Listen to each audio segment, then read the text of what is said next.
ঘরেই তো বলেছিল রে, ঘরে চল। ওই যা ওই যা ওই যা পাপা ডাকছে, চল। তাড়াতাড়ি এদিকে আয়, এইদিকে আয়, এই এই দেখ, এদিকে আয়, তাড়াতাড়ি তাড়াতাড়ি আয়। আসবি না আমি যাবো? হ্যাঁ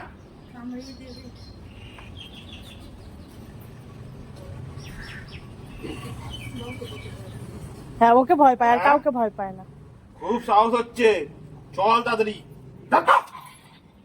আর দেবো একদম, খুব সাহস হচ্ছে, ওপরে যাবি তো যা, সোজা ওপরে। কালকের যে মিনি ব্লগ দুটো আমি তোমাদের সাথে শেয়ার করেছি, আজকের ব্লগটা কিন্তু সেই ব্লগেরই একটা পার্ট। দুপুরবেলা পটি পেয়েছে বলে রাস্তায় নিয়ে গেছি, তোমরা কালকের ব্লগেই দেখতে পেয়েছো। তারপরে বাড়িতে আসার জন্য তো আমার সাথে ওর কত ঝগড়া হয়ে গেল, মারামারিও হয়ে গেল। শেষে ওর পাপা এলো, তারপরে ওকে নিয়ে এই যে ঘরে এসেছে, দোতলার সিঁড়িতে উঠে গেছে দৌড়ে ভয়তে। এখন গেটটা ওর পাপা এখনও খোলেনি বলে দেখো চুপ করে বসে আছে। পাপাকে ছাড়া কাউকে ভয় পায় না, যত ডমিনেটিং ব্যাপার থাকে সব হচ্ছে আমার সাথে, জানো তো।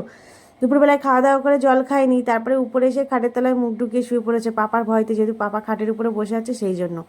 আমি আবার ঘরে এসে একটু জল খাইয়ে দিলাম, তারপরে একটু কোলে নিয়ে আদর করে দিলাম। ডোডো তো ভীষণ প্যাম্পারিং। এই মুখটা দেখে কে রাগ করবে বলো? ইনোসেন্ট ফেসটা দেখিয়ে সবসময় বোঝানোর চেষ্টা করে আমি ভীষণ ইনোসেন্ট, কিন্তু ভীষণ বদমাস, জানো তো। যখন ভালো তো ভালো, তাছাড়া বদমাইশি শুরু করলে কারো কথা শোনে না।